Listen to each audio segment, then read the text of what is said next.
clasp your fingers, close your eyes, then breathe normally. While you're breathing, you can feel the cold air going from your nose through the throat into your lungs, filling the lungs, and then gradually it becomes warm and it comes out warm from your lungs through the throat in through the nose. So now take a deep breath and hold it as long as possible. When you feel difficulty, you breathe out. When you breathe out, you notice that the breath is much more warm. So after that, you breathe normally without taking any deep breaths. So now, when you are doing this, in one breath you'll feel the air is less warm. In another breath, you'll feel the air is more warm, or sometimes you feel the breath is say as warm as the previous breath. So just observe the temperature difference between the breaths which is coming out.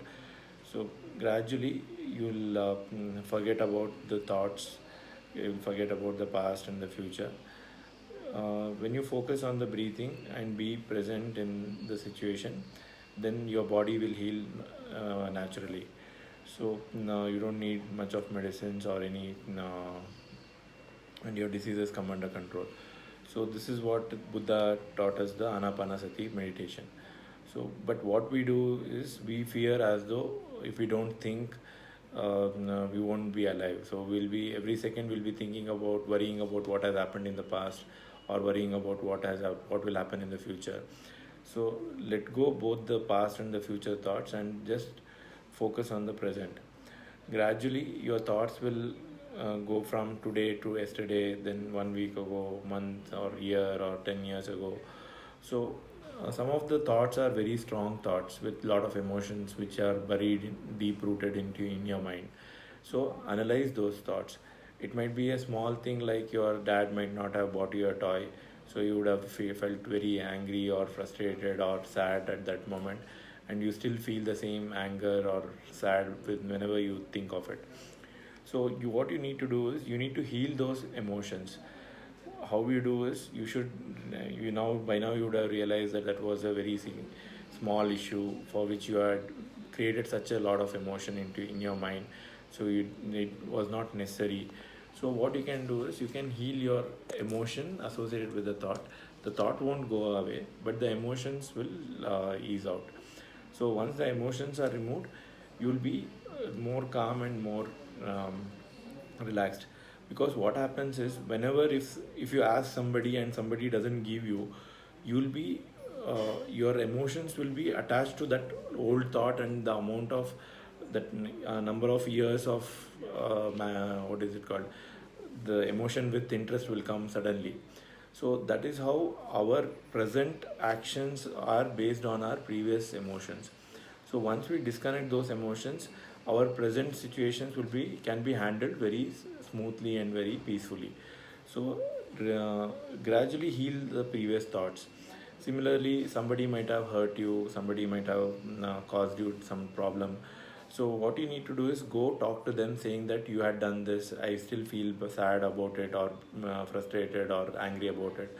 So probably they would have done something with good intention to you, but you might have misunderstood them.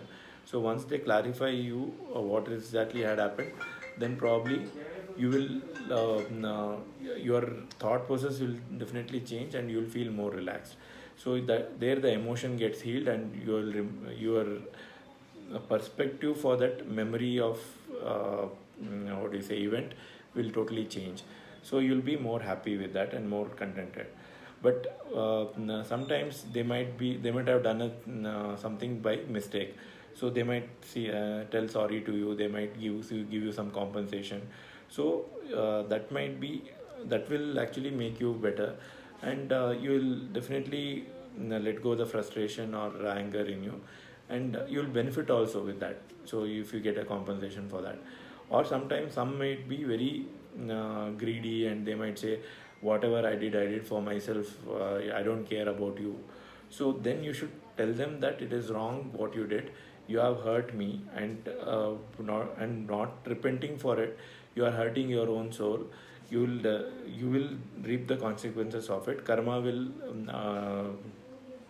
come back to you in a bad way, and the real cause of diseases are the karmas, the what we sow, what sow we reap. So you should tell them about these things, and then probably they will realize their mistake. They might say sorry to you, or they might compensate, or at least even if somebody is shy enough to tell sorry, they might realize it and they might not do it to others again. Otherwise, what happens? They might do the same wrong things with others, so that will create a lot of problems in the society. So and also you will be feeling frustrated all through your life, saying that somebody harmed you and you couldn't ensure justice for yourself. So you will come out of those thoughts and you will feel happy that you face that person, you try to get justice for it. If somebody has hurt you so bad, or I mean taken away your money or your assets, and still not feeling bad about it, maybe you can even go and complain to the police also, because it is our responsibility, social responsibility, to ensure justice for ourselves also, and also to prevent further problems by these people who cause problems for others also. Because many a times we won't know who is coming to harm us, but if somebody who has been affected by them, they would have healed them, they would have corrected them, then probably they wouldn't affect you, they wouldn't harm you. So it is a chain of, it's interconnected. So in the society, if we ensure justice for our karma, somebody else would have ensured justice for their karma, then our future will not be harmed.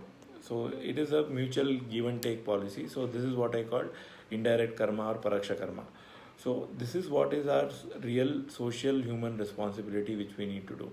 So gradually when you do this, you will feel secure in the society. Whenever somebody sees that something harm is happening to you, they will help you, because you would have indirectly or directly helped somebody else to prevent from getting harmed or something.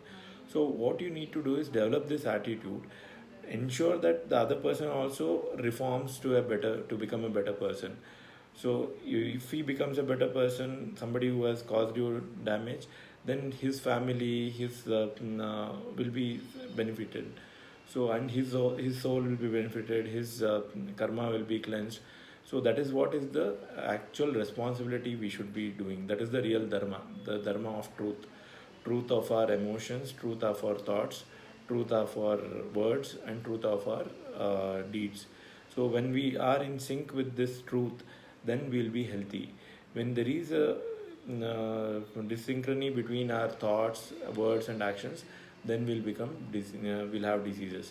So do this meditation, analyze your thoughts, analyze your emotions whenever you're sitting or sleeping, any time of the day.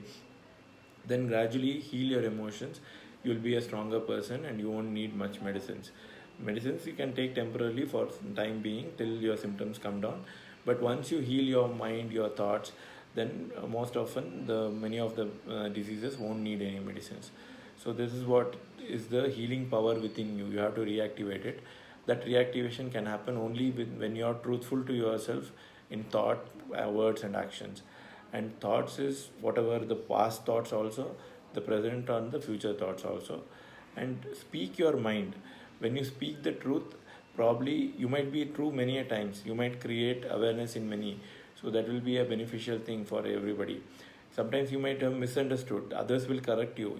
Your thought process will become go in the right direction. Then you will be benefited. So when we are truthful about our emotions, about our thoughts, the whole world will be healed faster. So this is what is the healing which is needed in this COVID time, where people have created a virus, created a vaccine to kill people so that they can benefit the greed because of the greed. So let us heal the whole world so that we are all peaceful, happy, and healthy. Okay.